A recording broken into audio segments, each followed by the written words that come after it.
லூக்கா சுவிசேஷம் 10ஆம் அதிகாரம் அதனுடைய 19ஆம் வசனத்தை மையப்படுத்தி கடந்த 2 நாட்கள் கர்த்தருடைய வார்த்தைகளை நாம் கவனித்திருக்கிறோம். முதலாவது நாள் இரவில் ஆண்டவர் நாம் சேதப்படுவதை விரும்பாத தெய்வம் என்று படித்தோம். நேற்று இரவில் எவைகள் மனிதனை சேதப்படுத்தும் என்று சொல்லி படிக்க ஆரம்பித்தோம். அநேக காரியங்களை குறித்து பேச வேண்டியது இருந்தாலும் ஒரு சில வார்த்தைகளை மட்டும் பேசுவதற்கு ஏதுவாயிற்று. பாவம் செய்கிறவன் தன்னுடைய ஆத்துமாவை சேதப்படுத்துகிறான் என்று சொல்லி நேற்று இரவிலே கர்த்தருடைய வார்த்தைகளை கேட்க முடிந்தது.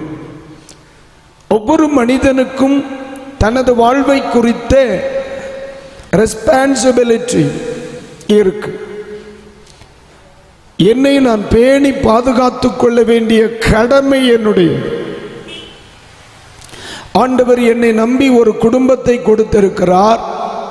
அந்த குடும்பத்தை பாதுகாக்க வேண்டிய ரெஸ்பான்சிபிலிட்டி எனக்கு இருக்கு. கர்த்தர் என்னை நம்பி ஒரு சபையை கொடுத்திருக்கிறார். அந்த சபையை பாதுகாக்க வேண்டிய மிகப்பெரிய பொறுப்பு எனக்கு இருக்கு. அதே மாதிரி நம்ம எல்லாருக்கும் ஒரு ரெஸ்பான்சிபிலிட்டி இருக்கு. அல்லேலூயா. ஆண்டவர் இயேசு கிறிஸ்துவை குறித்து வேதாகமத்தில் நாம் படிக்கும்போது தன்னுடைய ரெஸ்பான்சிபிலிட்டியை குறித்த ஒரு தெளிவை வேதாவசனத்திலே நம்ம படிக்க முடியும்.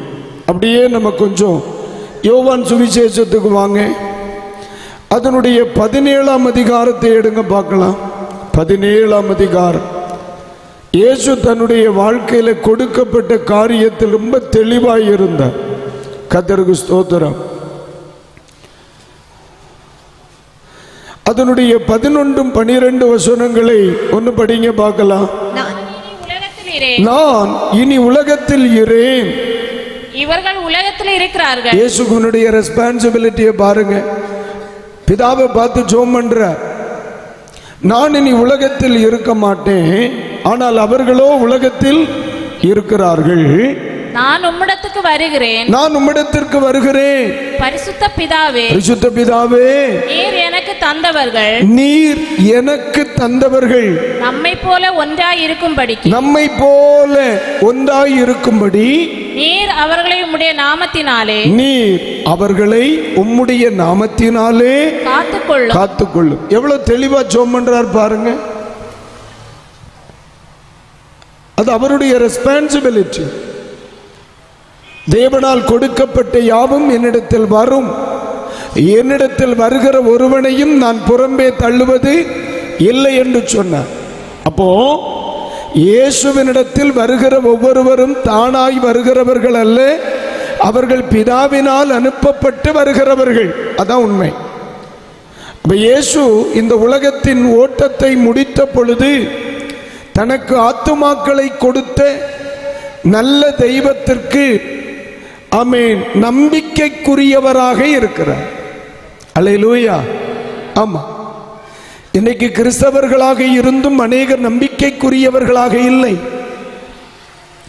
நம்புவதற்கு ஏதுவானவர்களாக இல்லை. ஆனால் இயேசு தனக்கு இம்மகா ஊழியத்தை கொடுத்த பிதாவுக்கு நம்பிக்கைக்குரியவராக இருந்தார். இயேசுவுக்கு ஒரு ரெஸ்பான்சிபிலிட்டி இருந்தது. அல்லேலூயா. சொல்லுகிறார், ஆண்டவரே, நான் அந்த பிதாவே, நான் பூமியில இருந்தேன், இப்ப நான் வர்றேன், ஆனா அவர்களை இந்த பூமியில விட்டுத்தான் வர்றேன். நம்மை போல் அவர்கள் இன்னும் இருக்கும் ஒவ்வொரு காலங்களிலும் இணைந்தே வாழும்படி அவர்களுக்கு உதவி செய்யும் என்று ஜெபம் பண்ணுகிறார். அதுதான் இயேசுவினுடைய ரெஸ்பான்சிபிலிட்டி. அதோட முடியல. அடுத்த சொன்னபடி அம்மா, நான் அவர்களுடனே கூட, நான் அவர்களுடனே கூட உலகத்தில் இருக்கையில் அவர்களை உம்முடைய நாமத்தினாலே காத்துக்கொண்டேன். எப்படி ஐயா, நான் உலகத்தில் இருக்கும் பொழுது உம்முடைய நாமத்திலே அவர்களை நான் பார்த்துக்கிட்டேன். அடுத்த ஒரு வார்த்தை சொல்லுவார்.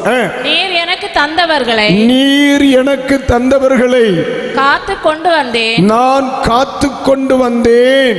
வேத வாக்கியம் நிறைவேறத்தக்கதாக வேதவாக்கியம் நிறைவேறத்தக்கதாக. கேட்டின் மகன் கெட்டு போனானே அல்ல. கேட்டின் மகன் கெட்டு போனானே அல்லாமல் அவர்களில் ஒருவனும் கெட்டு போகவில்லை. இயேசுவின் ரெஸ்பான்சிபிலிட்டி. அதாவது அப்போஸ்தலனாகிய பவுல் தன்னுடைய ஊழியத்தை முடிக்குமா ஒரு வார்த்தை சொல்லுகிறார். போராடினேன், முடித்தேன், காத்துக்கொண்டேன். என்ன வார்த்தை சொன்னார்? போராடினேன், முடித்தேன், காத்துக்கொண்டேன். எதை? நீர் எனக்கு தந்த விசுவாசத்தை, தன் ஆத்மீக ஜீவிதத்தை குறித்த ரெஸ்பான்சிபிலிட்டி. நல்ல போராட்டத்தை போராடினேன், விசுவாசத்தை காத்துக்கொண்டேன், முடித்தேன். அவ்வளவுதான். என்னிடத்தில் நீர் கொடுத்த விசுவாசத்தை காத்துக்கொண்டேன் என்று சொல்லி ரொம்ப தெளிவா பேசுறார். இது அப்போஸ்தலனாகிய பவுலின் ரெஸ்பான்சிபிலிட்டி. இயேசு சொல்லுகிறார், ஆண்டவரே, பிதாவே, நீர் எனக்கு தந்தவர்களை நான் காத்துக்கொண்டேன். வேதவாக்கியம் நிறைவேறும்படி கேட்டின் மகன் கெட்டு போனானே அன்றி வேறு ஒருவரும் கெட்டு போகவில்லை. கைகளை உயர்த்துவர். அல்லேலூயா சொல்லுங்க. அல்லேலூயா, அல்லேலூயா. தொடர்ந்து நீங்க படிக்கும் பொழுது அது இன்னொரு கோணம், நம்முடைய செய்தி வேற. ஆனா இந்த இடத்தில் அவர் சொல்லுகிறார், 14ஆம் வசனத்தை ஒண்ணு படிங்க. நான் உம்முடைய வார்த்தையை அவர்களுக்கு கொடுத்தேன். நான் உலகத்தான் அல்லாதது போல அவர்களும் உலகத்தார் அல்ல. ஆதலால் உலகம் அவர்களை பகைத்தது. இப்ப இயேசு சொல்லுகிறார், என்னை எந்த உலகம் பகைத்ததோ அதே உலகம் இப்பொழுது அவர்களையும் பகைக்கிறது. இயேசு அழகா ஜெபம் பண்றாருமா. என்னை எந்த உலகம் சிறைப்படுத்த நினைத்ததோ அதே உலகம் இவர்களையும் சிறைப்படுத்த நினைத்தது.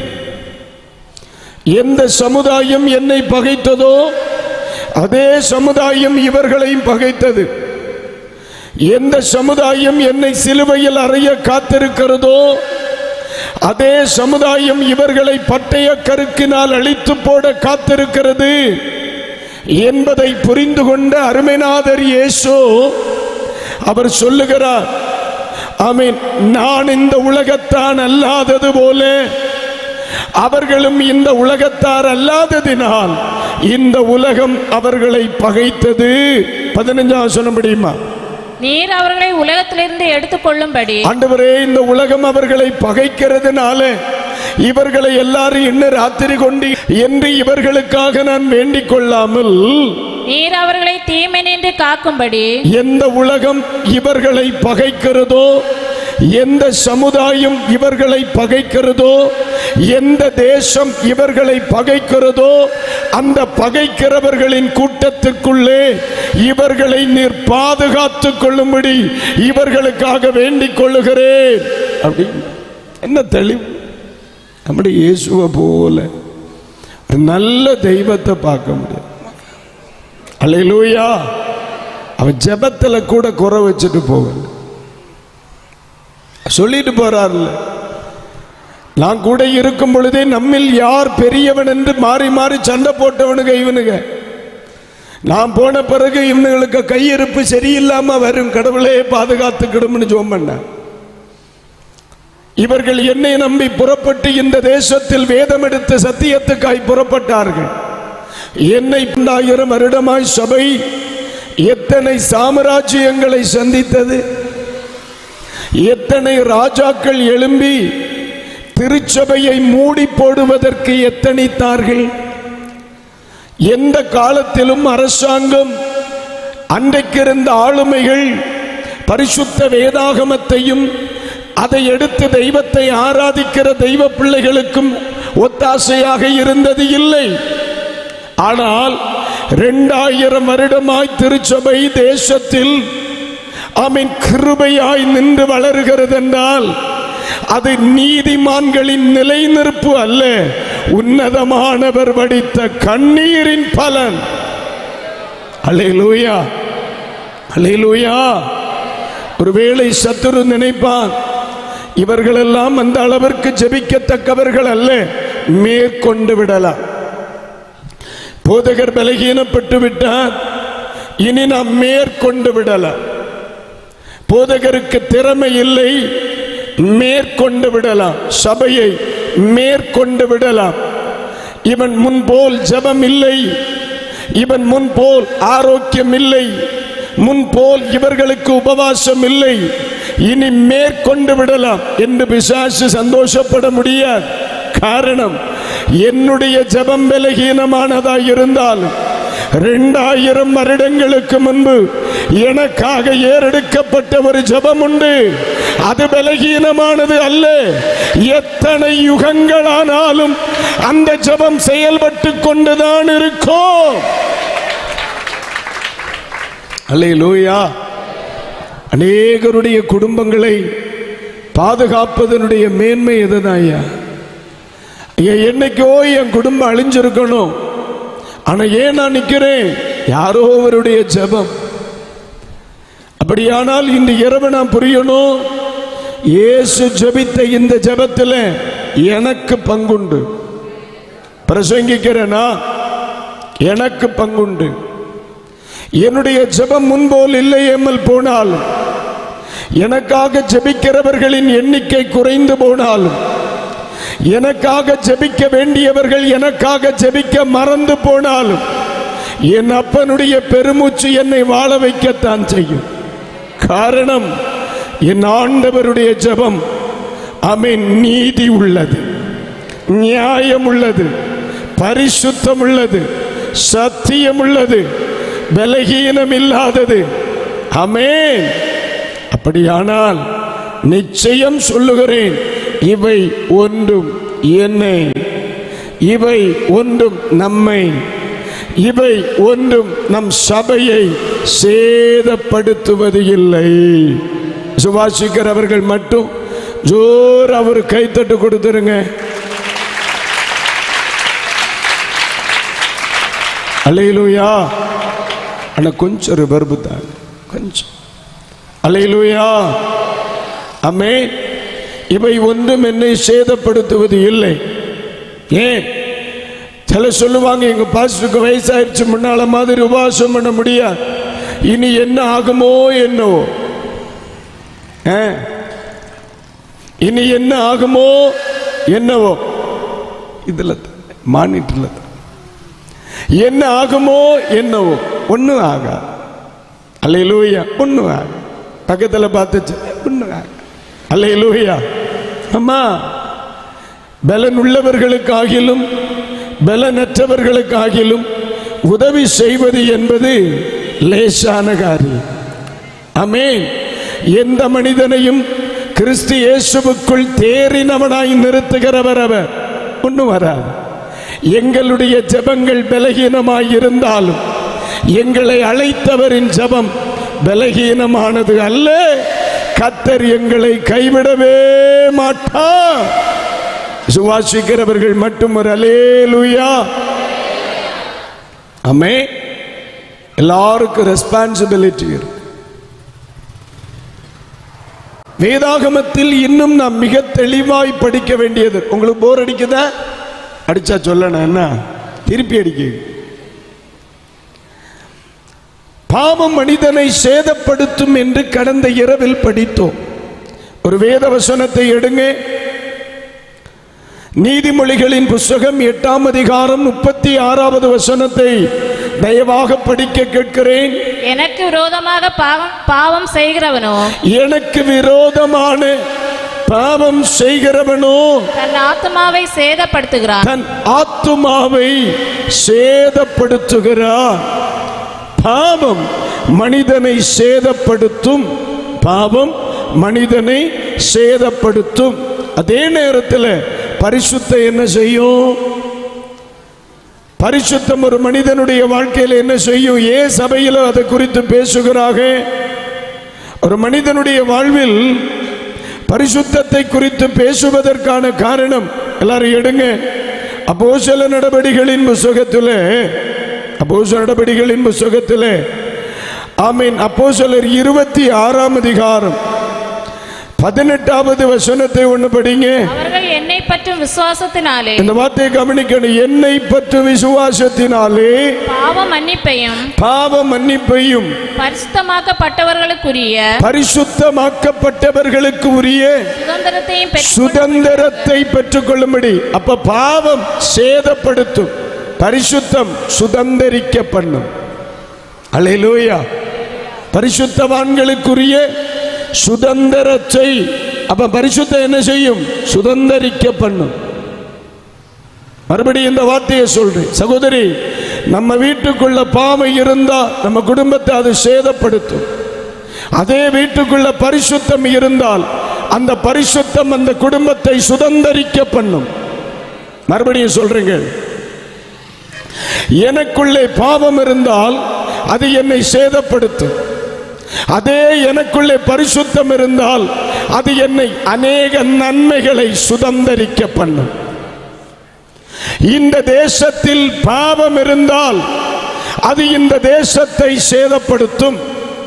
ஆனால் இந்த தேசத்திலே பரிசுத்தம் இருந்தால் இந்த தேசத்தின் ஜனங்கள் நன்மைகளை சுதந்திரிக்க பண்ணும். அல்லேலூயா. வாக்குத்தத்தங்களை சுதந்திரிக்க பண்ணும், விடுதலைகளை சுதந்திரிக்க பண்ணும், தேவ கிருபையை சுதந்திரிக்க பண்ணும், ஆவிக்குரிய ஆசீர்வாதங்களை சுதந்திரிக்க பண்ணும். கடைசியிலே நாம் எதிர்பார்த்து கொண்டிருக்கிற அந்த நித்திய ராஜ்யத்தை சுதந்திரிக்க பண்ணும். பைபிள் சொல்லுது, பரிசுத்தம் இல்லாமல் ஒருவனும் தேவனை தரிசிப்பதில்லை. அப்படியானால் பரிசுத்தம் உள்ளவன் தரிசிப்பான் என்று அர்த்தம். அல்லேலூயா. பாவம் சேதப்படுத்தும், பரிசுத்தம் சுதந்திரிக்க பண்ணும். இன்னைக்கு ராத்திரி, நேற்று இரவிலே நான் உங்களுக்கு பிரசங்கித்த பொழுது அநேக தேவனுடைய பிள்ளைகள், ஆண்டவரே உமக்கு விரும்புகிற ஒரு பரிசுத்த ஜீவிதம் செய்ய என்னை அர்ப்பணிக்கிறேன் என்று சிறுபிள்ளைகளை போல கண்ணீரோடு ஒப்புக் கொடுத்ததை நான் பார்த்தேன். நான் ஒரு வேத வசனத்தையும் பொதுப்படையாக வேதத்தில் இருந்து அல்லாமல் பேசுவதில்லை, எனக்கு தெரியாது. ஆனால் இன்று ஒரு வார்த்தை சொல்லுகிறேன், நீங்கள் உண்மையாய் உங்கள் இருதயத்தை திறந்து ஜீவிதத்தை பரிசுத்தமாய் வாழ உங்களையும் அர்ப்பணித்தது உண்டானால் இந்த ராத்திரி இந்த தேசத்திலே தெய்வ ஜனங்களுக்கு தெளிவாக சொல்லுகிறேன், இந்த ஆண்டுகளில் இதுவரை சுதந்திரிக்காத சில எல்லைகளை நீங்கள் சுதந்திரிக்க பண்ணுவார். இது வேத வசனத்தின் வெளிப்பாடு. அல்லேலூயா. சொன்ன தீர்க்க தரிசனம் அல்ல, தீர்க்க தரிசனங்களானாலும் ஒளிந்து போ, வானமும் பூமியும் ஒளிந்து போனாலும் தேவனுடைய வார்த்தை ஒரு உறுப்பாகிலும் ஒளிந்து போவதில்லை.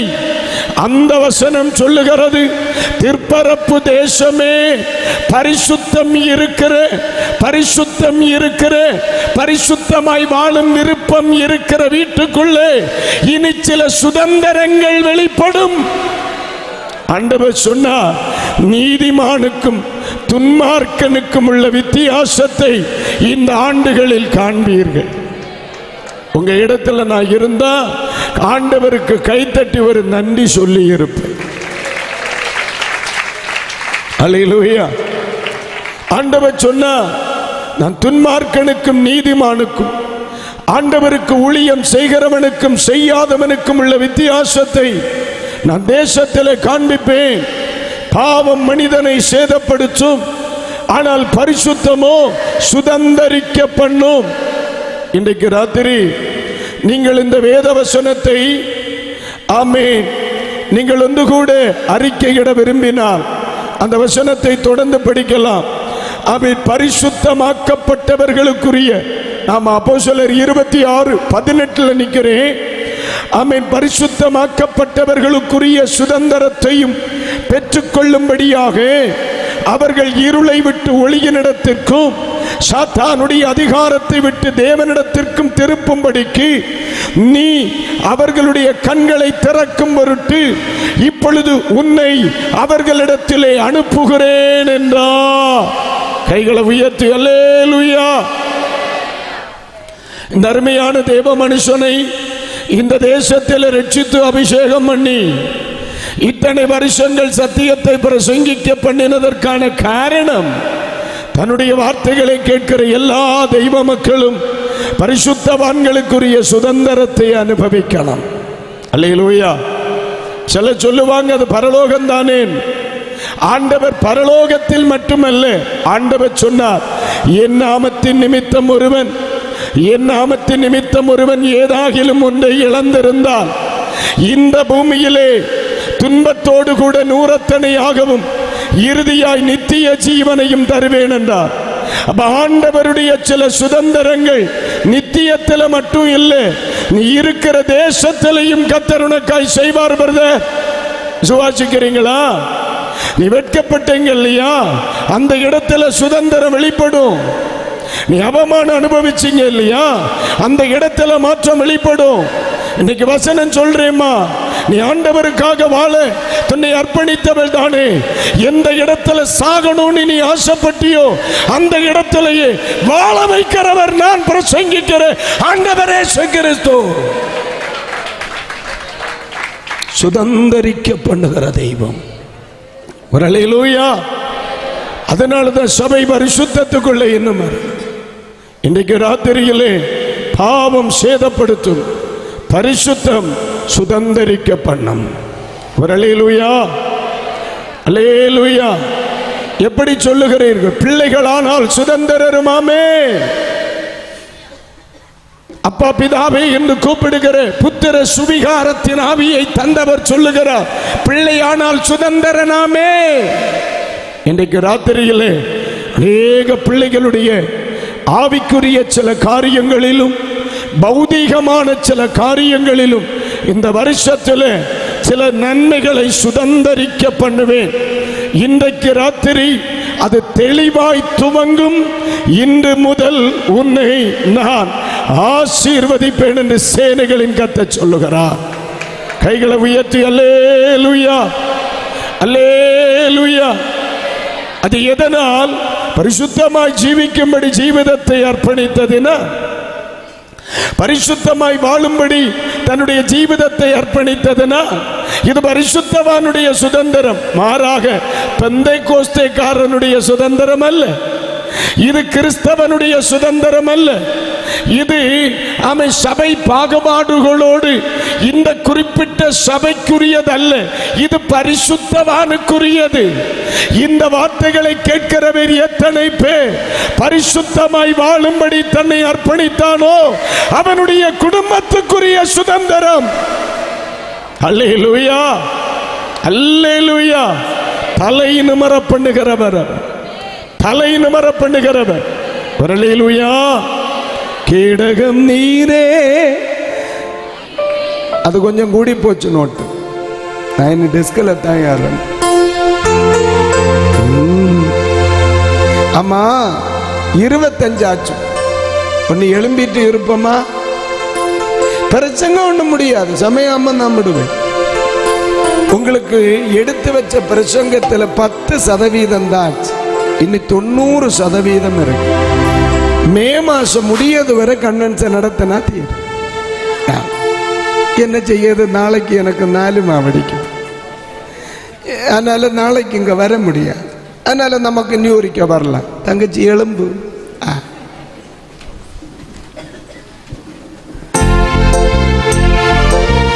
எல்லாரும் கைகளை தட்டி அன்னைக்கு ஏற்க வேணும்.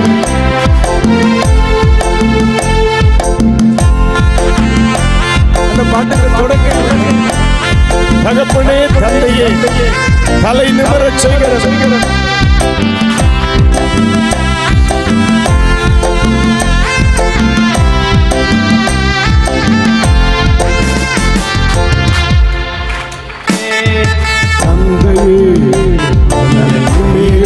செய்பவர் நீரே. தந்தையே செய்பவர் நீரே. கேடகம் நீரே மகிமையும் நீரே தலை நிமிர செய்பவர் நீரே கேடகம் நீரே மகிமையும் நீரே தலை நிமிர செய்பவர் நீரே தலை நிமிர செய்பவர் நீரே தலை நிமிர செய்பவர் நீரே தந்தையே தலை நிமிர செய்பவர் நீரே ஒரு முறை கூட தகப்பனே தந்தையே தலை நிமிர செய்பவர் நீரே எதிரிகள் எவ்வளவான பெருகிவிட்டன இது தெழுவோர் எத்தனை நிகழ்ந்து விட்டன எதிரிகள் எவ்வளவாய் பெருகிவிட்டன எது தெழுவோர் எத்தனை நிகழ்ந்து விட்டன ஆனாலும் சோர்ந்து போவதில்லை கலந்து விடுவதில்லை சோர்ந்து போவதில்லை கலந்து விடுவதில்லை தகப்பனை தாங்குகிறே என்னை தள்ளாட விட மாட்டே தகப்பனை தாங்குகிறே என்னை தள்ளாட விட மாட்டே தகப்பனே தந்தையே வீர செய்பவர் நீரே தகப்பனே தந்தையே வீர செய்பவர் நீரே ஒன்றுக்கும் கலங்காமல் ஸ்தோத்தரிப்பே அறிவிக்கலாம் வீரமேறி பாதுகாக்குதே ஒன்றுக்கும் நான் கலங்காமல் ஸ்தோத்தரிப்பே அறிவு கண்டாம் பேரமை நீ பாதுகாக்குதே விரும்பத்தக்கவை தூய்மையானவை நீ விரும்பத்தக்கவை தூய்மையானவை அவைகளையே தியானம் செய்கிறேன் நான் அறிக்கை செய்து ஜெயம் எடுப்பேன் அவைகளையே தியானம் செய்கிறேன் அறிக்கை செய்து ஜெயம் எடுப்பேன் கேடகம் நீரே மகிமையும் நீரே தலை நிமிர செய்பவர் நீரே கேடகம் நீரே மகிமையும் நீரே தலை நிமிர செய்பவர் நீரே தலை நிமிர செய்பவர் நீரே தலை நிமிர செய்பவர் நீரே தகப்பனே தந்தையே தலை நிமிர செய்பவர் நீரே தகப்பனே தந்தையே தலை நிமிர செய்பவர் நீரே கேடகம் நீரே மகிமையும் நீரே தலை நிமிர செய்பவர் நீரே கேடகம் நீரே மகிமையும் நீரே தலை நிமிர செய்பவர் நீரே தலை நிமிர செய்பவர் நீரே தலை நிமிர செய்பவர் நீரே தலை நிமிர செய்பவர் நீரே நிமிர செய்பவர் நீரே ஒரு கணம் கரம் தட்டி கர்த்தரை துதிங்க. ஹல்லேலூயா. நம்முடைய ஆண்டவர் நம்மை தலை நிமிர பண்ணுகிறவர். ஹல்லேலூயா. பாவம் மனிதனை சேதப்படுத்தும், ஆனால் பரிசுத்த மனிதனை பரிசுத்தவான்களின் சுதந்திரத்தை சுதந்திரிக்க பண்ணும். ஹல்லேலூயா.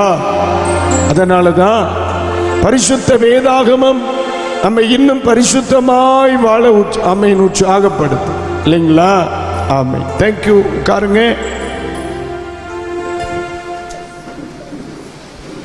Price the Lord. ஹல்லேலூயா. சரி, இரண்டாவதாக எவைகள் நம்மை சேதப்படுத்தும் என்று இன்னும் ரொம்ப டீப்பா படிக்கணும். சில நேரங்களில் நம்ம ரொம்ப நிசாரமாய் நினைக்கிற சில காரியங்கள் நம்முடைய பெரிய எதிர்காலத்தை அளித்தது. பெரிய எதிர்காலத்தை நம்ம நினைப்போம், இதெல்லாம் நமக்கு மிகப்பெரிய தோல்வியை ஏற்படுத்துமா அப்படின்னு நம்ம கேட்போம். ஆனா உண்மையிலேயே நம்ம எதிர்பாராத எல்லைகளில் தோல்வி வருவதற்கு நம்ம எதிர்பாராத ஒரு பொருட்டாகவே வேதாகமம் சொல்லுகிறது.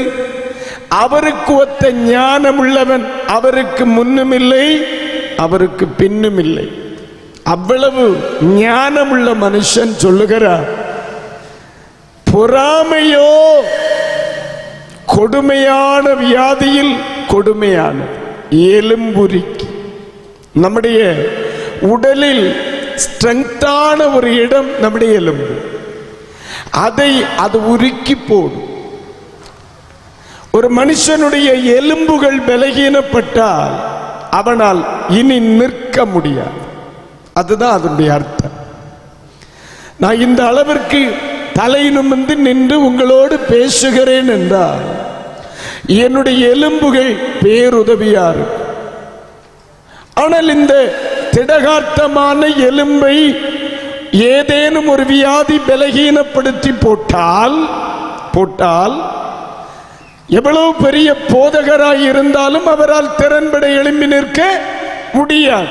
அதே மாதிரிதான் பொறாமை என்கிற ஒன்று ஒரு மனிதனில் இருந்து வெளிப்படவோ அல்லது ஒரு மனிதனுக்கு நேராக வருமானால் கவனம் இல்லாமல் இருந்தால் நிற்க வேண்டியவர்களை நிற்க விடாது, அது செயல்பட வேண்டியவர்களையும் செயல்பட விடாது. அல்லேலூயா. சில நேரங்களில் சில மனிதர்கள் எம்மை போன்றவர்களிடத்தில் ஜெபம் செய்ய வரும் பொழுது ஜெபித்து விட்டு நாங்கள் ஏதேனும் சொல்லுவோமா என்பதில் கரிசனையாய், இப்ப நீங்க வாய் பார்க்கிறீங்க இல்லையா, இத மாதிரி பார்ப்பாங்க. ஏதாகிலும் பாஸ்டர் சொல்லுகிறாரா? சிலருக்கு அவர் ஏதாகிலும் சொல்லவில்லை என்றால் ஆண்டவரே தங்களை கைவிட்டதற்கு சமம். ஆனால் ஒன்று சொல்லுகிறேன், இந்த உலகத்தில் தேவ பிள்ளைகளாகிய நம்ம யாராகிலும் தம்பி கொஞ்சம் கவனி, உனக்கு என்னோ செய்திருக்கிற மாதிரி தெரியுது அப்படின்னு உங்களை பார்த்து சொன்னா நிம்மதியா தூக்கம் வரும்னு நினைக்கிறிய? யாரு செய்திருப்பா? அப்படி என்ன செய்திருப்பாங்க? ஒருவேளை 2 வாரத்துக்கு முன்னால வீட்டுக்கு முன்னால ஒரு பழைய மாங்காய் கடந்து அதுவா இருக்குமோ? ஒரு 2 வருஷத்துக்கு முன்னே ஒரு தேங்காயில கொஞ்சம் டேமேஜ் ஆகி விழுந்து கிடந்து அதுவா இருக்குமோ? அதுக்கு பிறகு புள்ள ஆராய்ச்சி தான், செத்தாங்க. ஹல்லேலூயா. செய்ததினால் செத்தானோ இல்லையோ, சிந்திச்சு செத்தாய். ஏன்னா சில காரியங்களில் சிந்திச்சால், மலையாளத்தில் ஒரு பழமொழி உண்டு, சிந்திச்சால் ஒரு அந்தமும் இல்லை, சிந்திச்சில்லைங்கில் ஒரு குந்தமும் இல்லை. அப்படி சிந்திச்சா ஒரு அந்தம் இல்லை. யோசிச்சு மாங்காவா இருக்குமோ தேங்காவா இருக்குமோ, இல்லைன்னா 2 வாரத்துக்கு முன்ன ஒரு வெண்டைக்காய் கிடந்து அதுவா இருக்குமோ, அது ஏதோ ஒரு கிளவி போகும்போது பையிலேருந்து கீழே விழுந்ததா இருக்கு. இப்படி சிந்திச்சால் ஒரு அந்தமும் இல்லை, அதெல்லாம் ஒண்ணு இல்லை அப்படின்னு நினைச்சா ஒரு குந்தமும் இல்லை. அல்லேலூயா. அதாவது செய்து அழிஞ்சவனை விட சிந்திச்சு அழிஞ்சவன் அதிகம். அல்லேலூயா, அல்லேலூயா. ஆமா, இதோட விடுகை இந்த சைடெல்லாம் போனா நமக்கு வீட்டு சைடு போக முடியாது. ஆனா இதைவிட மோசமாக்கும் பொறாமை, அதுதான் சொல்ல வந்த, இதைவிட மோசமாக்கும் பொறாமை. மனுஷன் இந்த உலகத்திலே பயப்படுகிற எல்லா ஆயுதங்களை விட கொடுமையான ஒரு ஆயுதம் பொறாமை. அது மனிதனை சேதப்படுத்தும் என்பதை மறக்க கூடாது. ஒரு அல்லேலூயா. நீதிமொழிகளின் புஸ்தகத்திலே 27ஆம் அதிகாரம் 4ஆம் வாக்கியம் ஒன்று படிங்க. 27:4. உக்கிரமும் கொடுமை உள்ளது, உக்கிரகம் கொடுமை உள்ளது, கோபம் நிஷ்டூரம் உள்ளது, கோபம் நிஷ்டூரம் உள்ளது, பொறாமையோ வென்றால். அடுத்து பாருங்க, இந்த ரெண்டை விட அடுத்து வாரது மோசமா. முதல்ல என்ன சொல்லி இருக்கு? உக்கிரம், உக்கிரம். அடுத்து கோபம். இது ஆமென். கோபத்தினுடைய அடுத்த ஸ்டேஜ் உக்கிரம், அதுக்கு முந்தின ஸ்டேஜ் கோபம். ஆனா அதை விட மோசம் என்னதான்? பொறாமையோ என்றால் அதற்கு முன் நிற்கத்தக்கவன் யார்? இன்று ராத்திரி பரிசுத்த ஆவியானவர் உங்களுக்கு பேச என்னை உற்சாகப்படுத்துகிற ஒரு மிக முக்கியமான காரியம். இந்த வசனத்தை கேட்கிற எல்லாருக்கும் சொல்லுகிறேன், மற்றவர்கள் நம்மீது பொறாமைப்படுகிற சில சந்தர்ப்பங்கள் உண்டு.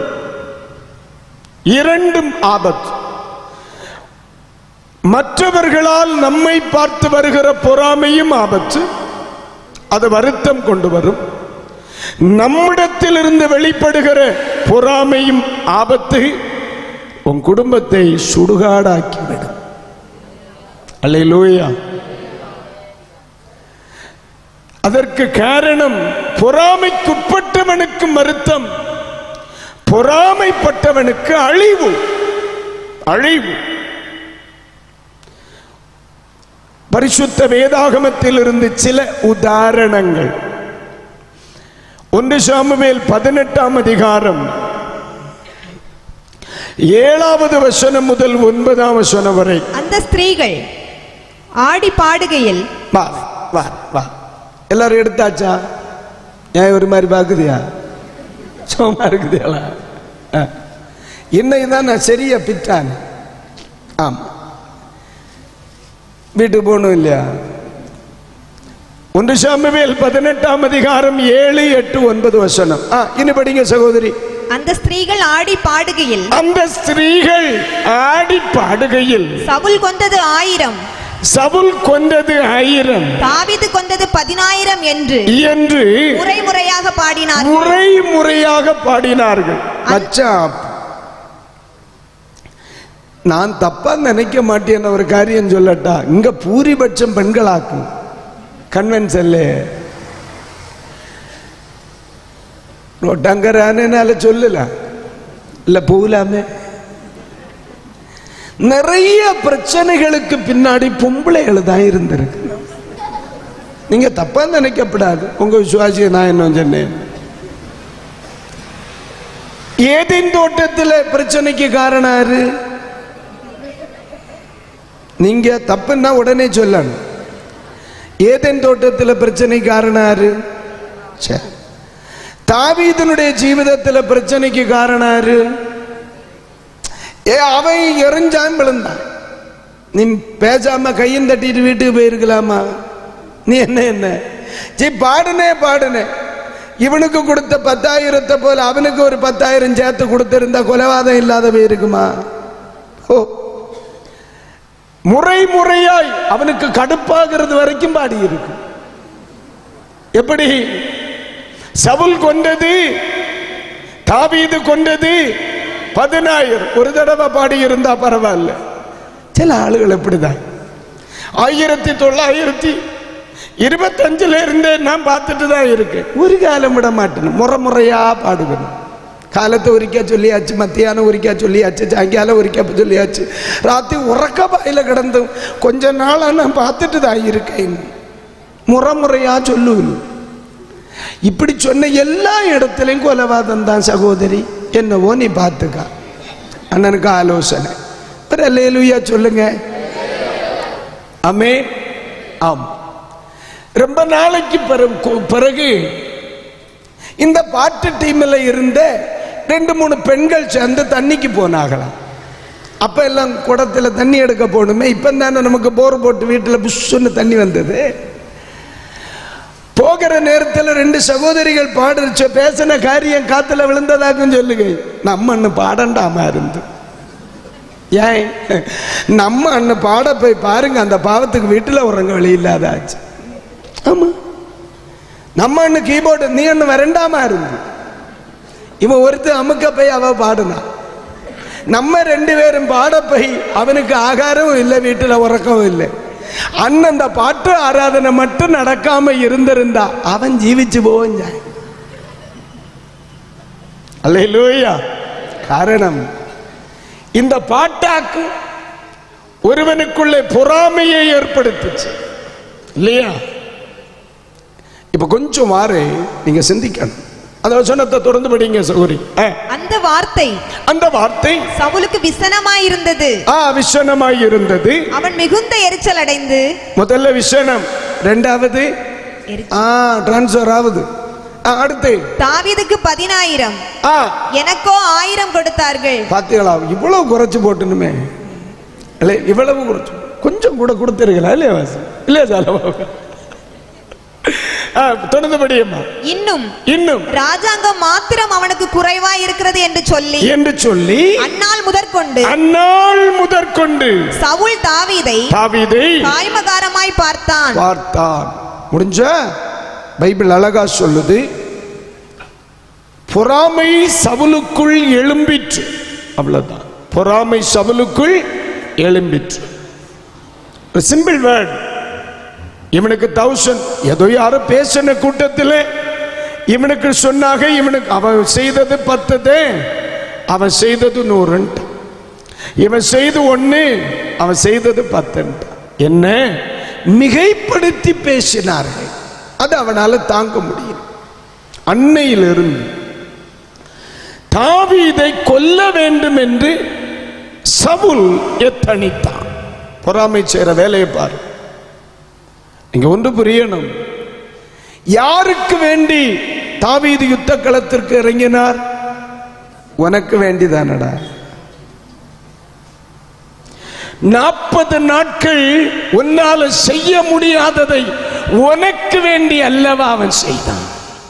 ஆனால் எனக்கு வேண்டி தன் ஜீவனை பணயம் வைத்து யுத்த களத்தில் இறங்கி தன் ஜீவனை பாராமல் என்னையும் என் குடும்பத்தையும் என் ஜீவனையும் பாதுகாத்த ஒருவனுக்கு ஒருவனுடைய வெற்றியை அங்கீகரிக்க முடிஞ்சதா? முடியலையே. அல்லேலூயா. இந்த இடத்தில் ஆரம்பிக்கிறது. இங்கே தாவீது பொறாமைக்குட்படுகிறார், சவுல் பொறாமைப்படுகிறார். நான் மறுபடியும் சொல்றேன், தாவீது பொறாமைக்குட்படுகிறார், சவுல் பொறாமைப்படுகிறார். இன்னைக்கு இந்த ராத்திரி இந்த 2 கூட்டமும் என்னுடைய சத்தம் கேட்கும். சிலர் பொறாமைக்கு உட்பட்டு நிற்கிறீர்கள், ஆனால் சிலர் பொறாமைப்படுகிறவர்களாக இருக்கிறீர்கள். உட்பட்டு நிற்கிறவர்களும் ஜாக்கிரதையாக இருக்கணும், பொறாமைப்படுகிறவர்கள் அதிஜாக்கிரதையா இருக்கணும். பொறாமைக்குட்பட்டவர்களுக்கு கொஞ்ச நாள் கஷ்டம், தெய்வம் காப்பாற்றுவார். ஆனா பொறாமப்பட்டவனுடைய குடும்பத்தில் ஒரு பூச்சக்குட்டி கூட மிஞ்சாது, அத்தனை அழிஞ்சு போகும். For example Saul. அல்லேலூயா. அவரால் பாதுகாக்க முடிஞ்சதா? இல்லையே. தன்னை பாதுகாக்க முடிஞ்சதா? சூசைட் பண்ணால. தன் குடும்பத்தை பாதுகாக்க முடிஞ்சதா? இல்லையே. தன் மக்களை பாதுகாக்க முடிஞ்சதா? இல்லையே. தன் கண்ணுக்கு முன்னே தன் மகனை கொண்டார்களா? தன்னுடைய சாம்ராஜ்யத்தை பாதுகாக்க முடிஞ்சதாமா? இல்லையே. சவுலை இன்றைக்கு வரையிலும் ஜெயித்தவர்களின் பட்டியலில் அல்ல, தோற்றவர்களின் பட்டியலிலே கொண்டு நிறுத்தினது எது? அட மடையா, உனக்குள்ள இருந்த அந்த பொறாமை தானடா. அவன் உன்னுடைய குடும்பத்தை காக்கும்படி அல்லையோ இறங்கினான். அந்த பிள்ளை 17 வயசு. யாருக்கு? தாவீதுக்கு. யுத்தக்களத்தில் இறங்கி வரும்போ நீ இல்லையே அவன்கிட்ட சொன்ன, தம்பி உன்னால முடியாது, நீ ஒதுங்கி நில்லு. உன்னுடைய பார்வையில் அந்த பிள்ளை யுத்தம் செய்வதற்கு தகுதியானவன் அல்ல. நீ வரைக்கும் சர்டிபிகேட் பண்ணல. உன்னோடு இருந்த யுத்த வீரர்கள் அவனை சர்டிபிகேட் பண்ணல. எதிராளி கோலியாத் சர்டிபிகேட் பண்ணல, யாருமே எதிர்பார்க்கல இந்த பிள்ளை ஜெயிப்பாம்னு. ஆனா உனக்காக தன் ஜீவனை பணயமிட்டு யுத்த களத்தில் இறங்கி நின்னானே. அல்லேலூயா. அவனை உன்னோடு நிறுத்தி இருந்தால் நீ வாழ்ந்திருப்பாய். அவனை உன்னோடு நிறுத்தி இருந்தால் உன்னுடைய ஆசைப்படி உன் மகனும் வாழ்ந்திருப்பானே. சவுல் ஏன் தாவீதை கொல்ல நினைத்தான்? சாப்பாட்டு டேபிள்ல இருக்கும் பொழுது சவுல் தன் மகனை பார்த்து சொல்லுகிற ஒரு வார்த்தை என்ன? அவன் உயிரோடு இருக்கிறது வரையிலும் உன்னுடைய ராஜ்ய பாரம் உறுதிப்படாது. அப்படின்னு என்ன அர்த்தம்? நீ ராஜாவாக முடியாது. ஏடா, உன் பிள்ளை ராஜாவாகிறதுக்கு வேண்டி இன்னொரு பிள்ளைய பட்டய கருக்கலான கொல்லணும்னு நினைச்சியே. உனக்கு வேண்டி தன் ஜீவனை பணயம் வைத்து யுத்த களத்துக்கு இறங்கின பிள்ளைய உன் மகனுக்கு பதவி பறிபோகும்னு சொல்லிட்டு அந்த பிள்ளையின் மேல் உனக்குண்டான பொறாமையினால அந்த பிள்ளைய சாப்பிடுகிற இடத்துல வச்சு அவன் கையில் பட்டயம் இல்லாதிருந்தப்போ கையில் ஆகாரம் இருந்த நேரம் கொல்ல நினைச்சியே. நீ எவ்வளவு பெரிய துஷ்டன். அல்லேலூயா. எனக்கு பாலிசியில கொஞ்சம் பேசட்டா? விளங்குனானா? அவன் குடும்பம் விளங்குச்சா? அவன் மக்க விளங்குச்சா? அவன் செய்த ராஜ்யபாரம் விளங்குச்சா? நாசமா இல்லையா போச்சு? அப்ப இன்னைக்கு ராத்திரி தன்னுடைய ஜீவிதத்தில் இருக்கிற பொறாமையினால அடுத்தவனுக்கு தீமை செய்கிறவன், எல்லை அறிவு கட்டவன, நீ நாசமா இல்லையா போவ?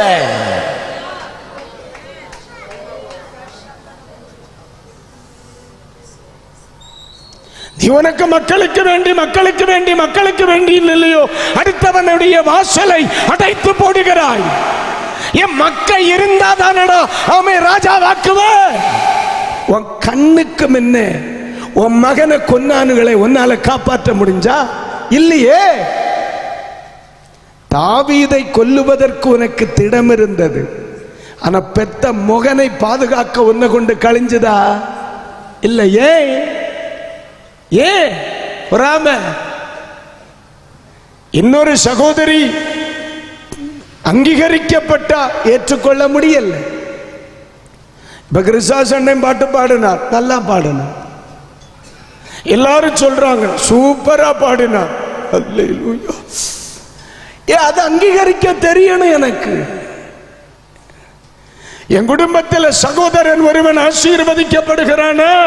அங்கீகரி. ஏன் அவன் ஆசீர்வதிக்கப்பட்ட உனக்கு தாட ஆசீர்வாதம். அல்லேலூயா. பைபிள் சொல்லுது என்னுடையதெல்லாம் உன்னுடையது, உன்னுடையதெல்லாம் என்னுடையது. நம்முடைய சகோதரன் ஒருவன் பாஸ்டர் சாலமன் இருக்கிறாங்க. அவருக்கும் எனக்கு நான் நல்லா பயன்படுகிறேன். தேசம் அறியே அவர் தேசத்துக்குள்ள சபைக்குள்ள அவர் பயன்படுகிறார். சாலமன் சொல்ற, எப்படி இவர் கன்வென்ஷன் பேசலாம்? ஏன் நான் பேசின என்ன? உன்னுடைய சிநேகிதன் என்பது பெருமை தானே. அல்லேலூயா. அம்மா, யார் கூப்பிடுற வரானோ இல்லையோ, சாலமோன் பேசுனா வராம இருக்க முடியுமா? தானே சொல்றேன். அவன் சிநேகிதன் அல்லவா? நான் உன் சகோதரன் அல்லவா? அல்லேலூயா. அந்த வார்த்தையை நீங்க நல்லா கவனிக்கணும். நம்முடைய பிள்ளை ஒருவன் பயன்படுத்தப்படுகிறான், எவ்வளவு பெருமை. நம்முடைய குடும்பத்தில் ஒருவன் ஆசீர்வதிக்கப்படுகிறான், எத்தனை பெருமை. நம் நடுவில் ஒரு சகோதரன் கர்த்தருக்காய் பயன்படுகிறான், எவ்வளவு பெரிய பெருமை. நம்முடைய சகோதரன் ஒருவனை கர்த்தர் கரத்தில் எடுத்திருக்கிறார், எவ்வளவு பெரிய பெருமை.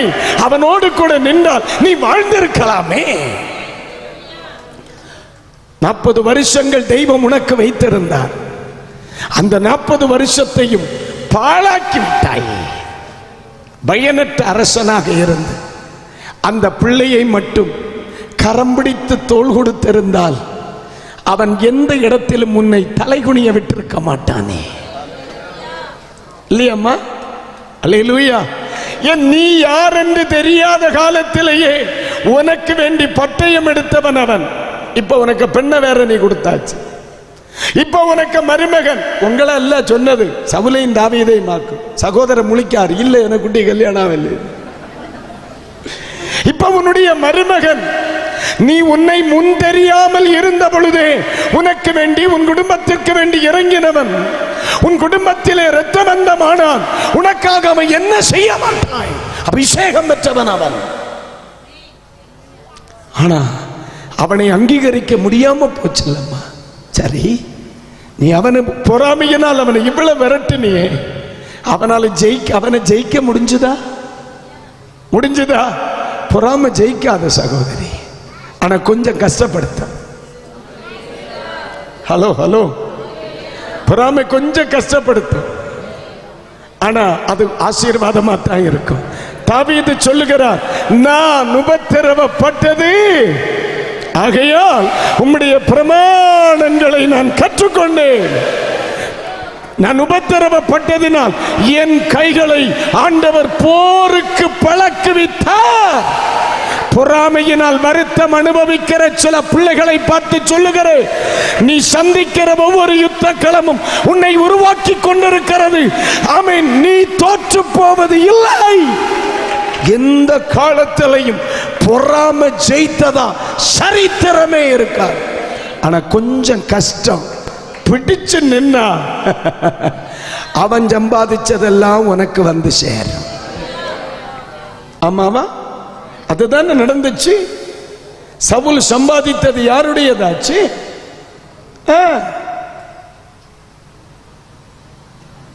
தேவ பிள்ளைகளுக்கு சொல்லுகிறேன், ஒரு நாள் நம்முடைய வாழ்க்கையில் மற்றவர்களுடைய வளர்ச்சியை விரும்பாத சுபாவம், மற்றவர்களுடைய அங்கீகாரத்தை விரும்பாத சுபாவம் வரப்படாது. அது சேதப்படுத்தும். அல்லேலூயா. சில ஆவிக்குரிய கோலங்களிலும் அது இருக்கிறது. கொஞ்சம் கூட வெளிப்படையா பேசலாம் நினைக்கிறேன். சபைகளுக்குள்ளும் அது இருக்கிறது. சில மனிதர்கள் மேடைகளில் இருந்து அங்கீகரிக்கப்பட்டால் மற்றவர்களால் ஏற்றுக்கொள்ள முடியவில்லை. பாருங்க, ஃபேமிலி ப்ராப்ளமே அதுதான். என்ன ஃபேமிலி ப்ராப்ளம்? 2 பேர் ஆராதனைக்கு சென்றார்கள். ஒருவருடைய ஆராதனை அங்கீகரிக்கப்பட்டது, இன்னொருவருடைய ஆராதனை நிராகரிக்கப்பட்டது. நிராகரிக்கப்பட்ட மனுஷனுக்குள்ள எரிச்சல் தலைக்கேறுகிறது. ஆமென், ஆமென். அங்கீகரிக்கப்பட்டவனை தனிமையாக இருக்கும் நேரத்தில் கொல்ல தோண்டியது எது? எரிச்சல். என்னுடைய தோல்வியை என்னால் அங்கீகரிக்க முடியும், ஆனால் இன்னொருவனுடைய வெற்றியை என்னால் அங்கீகரிக்க முடியவில்லை. நான் தோற்றது ஒரு பிரச்சனை இல்லை பிரதர், இந்த பையன் ஜெயிச்சுட்டானே. ஹலோ, இந்த நோய் நம்ம ஏரியாவில் நடமாடுதா சகோதரி? நான் தோற்றதுல பிரச்சனை இல்லை. கிறிஸ்துமஸுக்கு ஈஸ்டருக்கு நான் ஒரு சாரி எடுக்க முடியல, அது ஒரு மேட்டர் கிடையாது. அவ எடுத்தாலே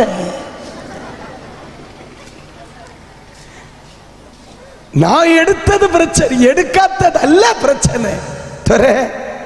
நீ எடுத்தது பிரச்சனை.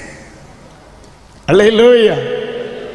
எனக்கு கொஞ்சமாய் கொடுத்தது அல்ல பிரச்சனை, அவனுக்கு நிறைய கொடுத்தது தான் பிரச்சனை. அல்லேலூயா. இந்த சுபாவம் எல்லாம் ஆருக்குண்டோ அவன் தான் மந்திரவாதி. இந்த சுபாவம் ஆருக்கெல்லாம் உண்டோ அவன் மந்திரவாதி. பேரு கேட்ட மந்திரவாதி. அவனுக்கு முடிவு என்ன? நான் என்ன பாலிசியில சொல்லட்டா, ஸ்டாண்டர்டா சொல்லட்டா? என்ன பாலிசி? நீ மண்ணா போவ. காரியம் படி கைகளை உயர்த்தி வர. அல்லேலூயா, அல்லேலூயா. ஜோர கைகளை உயர்த்தி வர. அல்லேலூயா. அவ்வளவு. இதுல அங்க வெளிப்படையா, இதுல அங்க புரிகிற மாதிரி என் அன்புக்குரிய, அதுக்கெல்லாம் அவசியம் இல்லை. லே பொறாம நெட்ட உண்டுன்னா நீ மண்ணா போவ. பாஸ்டரா இருந்தாலும் சரி, கீபோர்டிஸ்டா இருந்தாரு, அமீன் தோத்திர நானா இருந்தாலும் சரி, நீ வளருகிறதை நான் விரும்பினால் நான் வளர வேண்டும் என்று தெய்வம் நினைப்பார். ஆண்டவர் அப்படித்தானே சொன்னார், இந்த சிறியரில் ஒருவனுக்கு எதை செய்வீர்களோ அதை எனக்கே செய்வீர்.